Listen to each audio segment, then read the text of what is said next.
అమ్మ. అమ్మ అనే పదం తీయనైనది, కమ్మనైనది. అమ్మ లేని జీవితం భారమైనది. అమ్మ తోడుంటే దేనినైనా ఓడలేని గెలుపు మనది. అమ్మ ప్రేమ ఎంతో విలువైనది. అమ్మ అనే పిలుపు వెలకట్టలేనిది.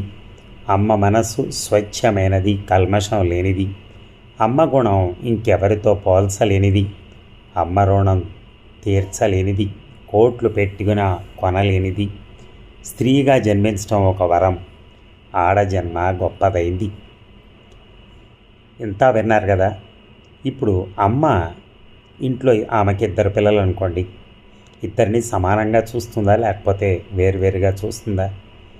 తండ్రి ప్రేమలోనైనా ఎక్కడైనా కొద్దిగా స్వార్థం కనపడుతుందేమో, ఇద్దరిలో ఒకళ్ళని ఇష్టపడతారేమో. కానీ కడుపార కన్నటువంటి తల్లి ఎట్టి పరిస్థితుల్లోనూ ఆ